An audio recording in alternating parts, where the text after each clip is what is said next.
대표의 모두 발언이 있겠습니다. 네, 어제 대정부 질문에서 국민의힘 김혜지 의원의 질의가 큰 울림을 주었습니다. 우리 사회에는 사회적 약자와 소수자들의 기회와 가능성, 성장을 가로막는 다양한 어항과 수족관이 있다는 아픈 지적에 적극적으로 공감합니다. 그런 어항과 수족관을 깨고 국민이 균등한 기회 속에서 재능을 마음껏 발휘할 수 있도록 정부가 강물이 되어주기를 기대한다는 당부에 민주당이 입법과 예산과 정책으로 응답하겠다는 다짐을 합니다. 국회가 장애인을 위한 강물이 되도록 여야가 힘을 모으겠습니다. 장애인 정책이 크게 진전하는 계기가 될 것으로 믿습니다.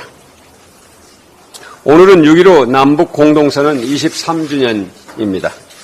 한반도 평화의 문을 연 역사적 날인 만큼 정부 여당의 한반도 정책에 대한 비판보다는 윤석열 정부가 6.15에서 한반도 평화의 해법을 찾을 것을 촉구합니다.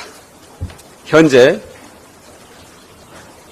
북한의 핵 고도화와 미사일 도발로 한반도가 갈등과 대립으로 치닫고 미중 전략 경쟁이 심화되는 상황에서 23년 전 남북 정상회담을 성사시킨 김대중 대통령의 담대한 지혜를 되새기게 됩니다.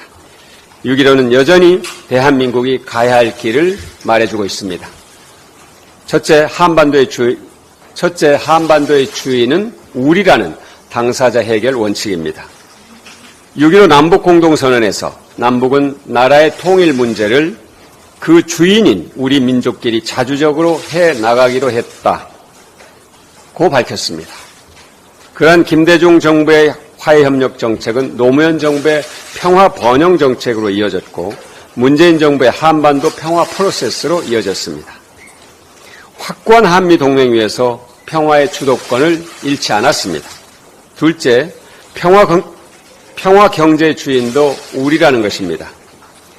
6.15 남북 공동선언으로 철도와 도로가 이어졌고 개성공단에 120여 개 이상의 국내 기업이 입주해서 평화 이익을 창출했습니다.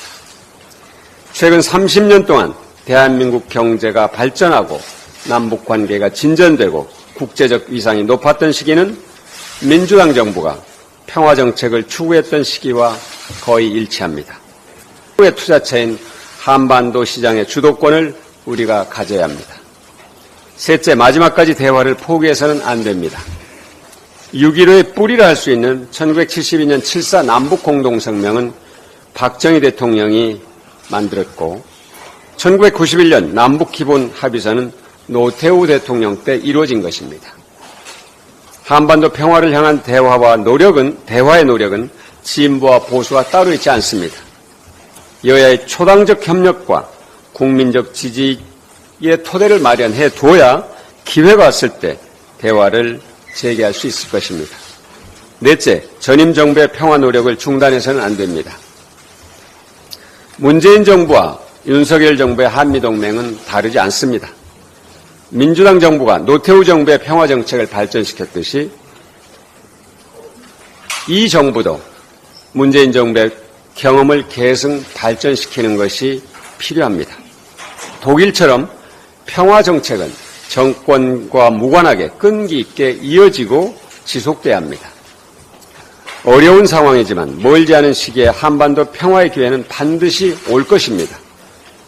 윤석열 정부는 6.15 정신을 살려서 남북과 한미와 북미가 이미 합의했고 중국도 동의한 4자 평화회담을 되살릴 수 있는 기반을 조성해야 합니다.